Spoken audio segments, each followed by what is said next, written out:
Hi ಎಲ್ರಿಗೂ ನಮಸ್ಕಾರ. Usha's kitchen ಬ್ಲಾಗ್ಗೆ ಸ್ವಾಗತ. ನಾವು ಈ ದಿನ ರೆಸ್ಟೋರೆಂಟ್ ಸ್ಟೈಲ್ನಲ್ಲಿ ಪನ್ನೀರ್ ಟಿಕ್ಕನ ತುಂಬ ಸುಲಭವಾಗಿ ಮನೆಯಲ್ಲೇ ಯಾವ ರೀತಿ ಮಾಡೋದು ಅಂತ ತೋರಿಸ್ಕೊಡ್ತಾ ಇದ್ದೀನಿ. ಬನ್ನಿ ನೋಡೋಣ ಅದಕ್ಕೆ ಏನೇನು ಇಂಗ್ರೀಡಿಯೆಂಟ್ಸ್ ಬೇಕು, ಯಾವ ರೀತಿ ಮಾಡೋದು ಅಂತ ನೋಡೋಣ ಬನ್ನಿ. ಈಗ ಒಂದು ಬೌಲಲ್ಲಿ ನಾನು ಮೊಸರು ತಗೊಂಡಿದ್ದೀನಿ, ಒಂದು 3/4 ಕಪ್ಪಷ್ಟು ಮೊಸರು ತಗೊಂಡಿದ್ದೀನಿ, ಗಟ್ಟಿ ಮೊಸರನ್ನ. ಈ ಥರ ಪನ್ನೀರ್ ಟಿಕ್ಕನ ಮಕ್ಕಳಿಗೆ ಮನೆಯಲ್ಲೇ ತುಂಬ ಸುಲಭವಾಗಿ ನಾವು ಮಕ್ಕಳಿಗೆ ಮಾಡಿಕೊಡ್ಬೋದು. ಮತ್ತು ಇದು ತುಂಬಾ ಪ್ರೋಟೀನು ಇರುತ್ತೆ ಇದರಲ್ಲಿ, ಅದಕ್ಕೂ ಡಯಟಿಷಿಯನ್ನು ಸಹ ತಿನ್ಬೋದು, ತುಂಬಾ ಒಳ್ಳೆಯದು ಆರೋಗ್ಯಕ್ಕೆ. ಇಲ್ಲಿ ರುಚಿಗೆ ತಕ್ಕಷ್ಟು ಉಪ್ಪನ್ನು ಹಾಕ್ಬಿಟ್ಟು ಸ್ವಲ್ಪ ಮಿಕ್ಸ್ ಮಾಡ್ಕೊಳ್ಳಿ ಚೆನ್ನಾಗಿ. ಈ ಥರ ಮನೆಯಲ್ಲಿ ಮಾಡಿ ನೋಡಿ, ಸೂಪರಾಗಿರುತ್ತೆ. ಮಕ್ಕಳು ಸಹ ತುಂಬಾ ಇಷ್ಟಪಟ್ಟು ತಿಂತಾರೆ. ಮತ್ತು ನಾವು ಹೋಟೆಲ್ಗೆ ಹೋಗೋದೇ ಬೇಕಾಗಿಲ್ಲ, ಮನೆಯಲ್ಲೇ ಸುಲಭವಾಗಿ ಮಾಡ್ಬೋದು. ಇಲ್ಲಿ 1 ಟೇಬಲ್ ಸ್ಪೂನು ಅಚ್ಚ ಖಾರದ ಪುಡಿ ಹಾಕ್ತಾಯಿದ್ದೀನಿ, ಒಂದು ಅರ್ಧ ಸ್ಪೂನು ಧನಿಯಾ ಪೌಡ್ರ್ ಹಾಕ್ತಾಯಿದ್ದೀನಿ, ಮತ್ತು ಅರ್ಧ ಸ್ಪೂನು ಗರಂ ಮಸಾಲ ಹಾಕ್ತಾಯಿದ್ದೀನಿ. ಗರಂ ಮಸಾಲ ಹಾಕೋದ್ರಿಂದ ಟೇಸ್ಟು ತುಂಬಾ ಚೆನ್ನಾಗಿರುತ್ತೆ.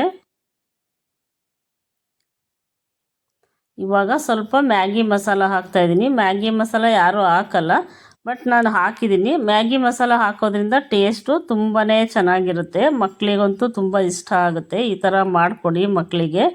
ಮತ್ತು ಇಲ್ಲಿ ಒಂದು 1/4 ಟೀ ಸ್ಪೂನ್, ಒಂದು ಅರ್ಧ ಟೇಬಲ್ ಸ್ಪೂನಷ್ಟು ಕಾಶ್ಮೀರಿ ಚಿಲ್ಲಿ ಪೌಡ್ರ್ ಹಾಕ್ತಾಯಿದ್ದೀನಿ.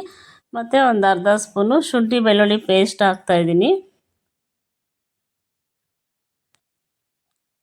ಮತ್ತು ಒಂದು 2-3 ಸ್ಪೂನಷ್ಟು ಎಣ್ಣೆ ಹಾಕ್ತಾಯಿದ್ದೀನಿ. ನೀವು ಯಾವ ಎಣ್ಣೆನಾದರೂ ಹಾಕ್ಕೋಬೋದು, ತುಂಬಾ ಚೆನ್ನಾಗಿರುತ್ತೆ ಎಣ್ಣೆ ಹಾಕೋದ್ರಿಂದ. ಎಣ್ಣೆ ಹಾಕೋದನ್ನು ಯಾವುದೇ ಕಾರಣಕ್ಕೂ ಮಿಸ್ ಮಾಡಬೇಡಿ. ಈಗ ಸ್ವಲ್ಪ ಕಸೂರಿ ಮೇಥಿ ಹಾಕ್ತಾಯಿದ್ದೀನಿ. ಕಸೂರಿ ಮೇಥಿ ಹಾಕೋದ್ರಿಂದ ಫ್ಲೇವರ್ ತುಂಬಾ ಚೆನ್ನಾಗಿರುತ್ತೆ. ಇವಾಗ ಚೆನ್ನಾಗಿ ಮಿಕ್ಸ್ ಮಾಡ್ಕೊಳ್ಳಿ. ಮೊಸರು ಮತ್ತು ಮಸಾಲೆ ಎಲ್ಲ ಚೆನ್ನಾಗಿ ಮಿಕ್ಸ್ ಆಗಬೇಕು, ಆವಾಗ ಚೆನ್ನಾಗಿರುತ್ತೆ. ನೋಡಿ ಈ ಥರ ಚೆನ್ನಾಗಿ ಮಿಕ್ಸ್ ಮಾಡ್ಕೊಳ್ಳಿ.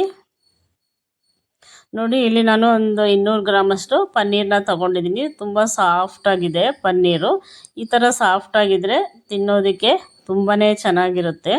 ನೋಡಿ ಈ ಥರ ಕಟ್ ಮಾಡ್ಕೊಳ್ಳಿ, ನಿಮಗೆ ಸ್ಕ್ವಯರ್ ಶೇಪಲ್ಲಿ ಕಟ್ ಮಾಡ್ಕೊಳ್ಳಿ ಪನ್ನೀರನ್ನ. ಇವಾಗ ಇದರೊಳಗಡೆ ಹಾಕ್ಬಿಟ್ಟು ಚೆನ್ನಾಗಿ ಕೈಯಲ್ಲೇ ಮಿಕ್ಸ್ ಮಾಡ್ಕೊಳ್ಳಿ. ನೋಡಿ ಈ ಥರ ಚೆನ್ನಾಗಿ ಮಿಕ್ಸ್ ಮಾಡ್ಕೊಳ್ಳಿ. ಅದಕ್ಕೆ ಮಸಾಲೆ, ಉಪ್ಪು, ಖಾರ ಎಲ್ಲ ಚೆನ್ನಾಗಿ ಹತ್ತಬೇಕು, ಅದಕ್ಕೋಸ್ಕರ ಚೆನ್ನಾಗಿ ಮಿಕ್ಸ್ ಮಾಡಬೇಕು.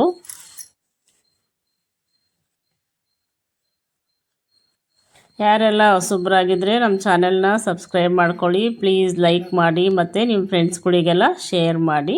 ಮತ್ತು ಈರುಳ್ಳಿ ಮತ್ತು ಕ್ಯಾಪ್ಸಿಕಮ್ನ ಈ ಥರ ಕ್ಯೂಬ್ಸ್ ಆಗಿ ಕಟ್ ಮಾಡ್ಕೊಳ್ಳಿ.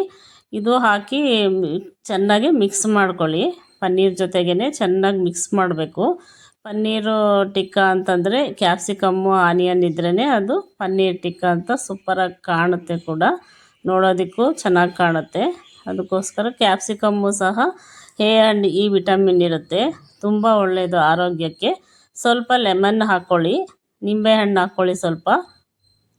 ಇದನ್ನು 1 ಅವರ್ ಮ್ಯಾರಿನೇಟ್ ಮಾಡಿದ್ರೆ ತುಂಬಾ ಚೆನ್ನಾಗಿ ಖಾರ, ಉಪ್ಪು ಎಲ್ಲ ಚೆನ್ನಾಗಿ ಹತ್ಕೊಂಡಿರುತ್ತೆ. ಅದಕ್ಕೋಸ್ಕರ 1 ಅವರ್ ಆದರೂ ಮ್ಯಾರಿನೇಟ್ ಮಾಡಲೇಬೇಕು.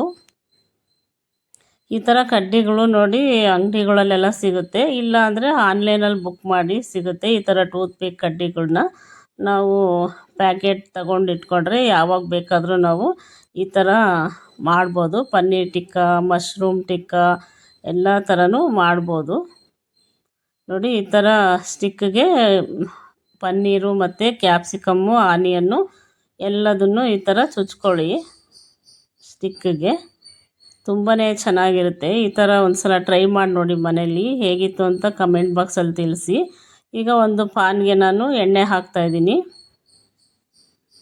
ನಿಮ್ಮ ಹತ್ರ ಪಾನ್ ಇಲ್ಲ ಅಂದರೆ ದೋಸೆ ಹಂಚಿದ್ರೆ ಅದ್ರ ಮೇಲೇ ಮಾಡ್ಕೊಳ್ಳಿ, ಯಾವುದ್ರ ಮೇಲಾದರೂ ಮಾಡ್ಬೋದು. ನಿಮಗೆ ಸ್ವಲ್ಪ ಬೆಣ್ಣೆ ಬೇಕಾದರೆ ಬೆಣ್ಣೆನೂ ಹಾಕ್ಕೊಳ್ಳಿ, ತುಂಬ ಚೆನ್ನಾಗಿರುತ್ತೆ ಫ್ಲೇವರು. ನೋಡಿ ಇವಾಗ 3 ಕಡ್ಡಿಲಿ ಈ ಥರ ನಾನು 200 ಗ್ರಾಮ್ ಪನ್ನೀರನ್ನ ತೊಗೊಂಡು ಈ ಥರ ರೆಡಿ ಮಾಡಿ ಇಟ್ಕೊಂಡಿದ್ದೀನಿ. ನೋಡಿದ್ರೆ ಇವಾಗಲೇ ಎಷ್ಟು ಚೆನ್ನಾಗಿ ಕಾಣ್ತಾ ಇದೆ. ಫ್ರೈ ಯಾವ ಥರ ಇರಬೇಕು, ನೀವು ಒಂದು ಸಲ ಟ್ರೈ ಮಾಡಿ ನೋಡಿ, ಹೇಗಿತ್ತು ಅಂತ ಕಮೆಂಟ್ ಬಾಕ್ಸಲ್ಲಿ ತಿಳಿಸಿ. ಕಮೆಂಟ್ ಬಾಕ್ಸಲ್ಲಿ ತಿಳಿಸೋದನ್ನು ಮರಿಬೇಡಿ. ಇನ್ನೂ ನಿಮಗೆ ಒಳ್ಳೊಳ್ಳೆ ರೆಸಿಪಿಗಳ್ನ ನಾನು ತೋರಿಸ್ತಾ ಇರ್ತೀನಿ ಮತ್ತು ಶಾರ್ಟ್ಸಲ್ಲೂ ಸಹ ಹಾಕ್ತಾ ಇರ್ತೀನಿ ಒಳ್ಳೊಳ್ಳೆ ರೆಸಿಪಿಗಳ್ನ. ಮಿಸ್ ಮಾಡದೆ ನೋಡಿ, ನಮ್ಮ ಚಾನೆಲ್ನ ಸಬ್ಸ್ಕ್ರೈಬ್ ಮಾಡ್ಕೊಳ್ಳಿ, ನಮಗೆ ಸಪೋರ್ಟ್ ಮಾಡಿ. ನೋಡಿ ಈ ಥರ ಒಂದು ಗ್ರಿಲ್ ಥರ ಇರೋದು ಸಿಗುತ್ತೆ. ಅದರಲ್ಲಿ ಈ ಥರ ಇಟ್ಬಿಟ್ಟು ನಾವು ಗ್ಯಾಸ್ ಸ್ಟವ್ ಮೇಲೆ ಸ್ವಲ್ಪ ಸುಟ್ಕೋಬೇಕು. ಆವಾಗ ಪನ್ನೀರ್ ಟಿಕ್ಕಾ ತಿನ್ನೋದಕ್ಕೆ ಸೂಪರಾಗಿರುತ್ತೆ. ಯಾವ ರೆಸ್ಟೋರೆಂಟ್ಗೆ ಹೋದ್ರೂ ಈ ಥರ ಟೇಸ್ಟು, ಈ ಥರ ರುಚಿಯಾಗಿ ಮಾಡೋದು ಸಿಗಲ್ಲ. ಅದಕ್ಕೋಸ್ಕರ ನಾವು ಮನೆಯಲ್ಲೇ ರುಚಿಯಾಗಿ ಮಾಡ್ಕೊಂಡು ತಿನ್ಬೋದು. ನೋಡಿದ್ರೆ ಪನ್ನೀರ್ ಟಿಕ್ಕಾ ರೆಡಿಯಾಗಿದೆ. ನೋಡಿದ ತಕ್ಷಣ ಒಂದು ಲೈಕ್ ಕೊಡಿ, ಫ್ರೆಂಡ್ಸ್ಗಳಿಗೆಲ್ಲ ಶೇರ್ ಮಾಡಿ, ಸಬ್ಸ್ಕ್ರೈಬ್ ಮಾಡ್ಕೊಳ್ಳಿ. Thank you for watching.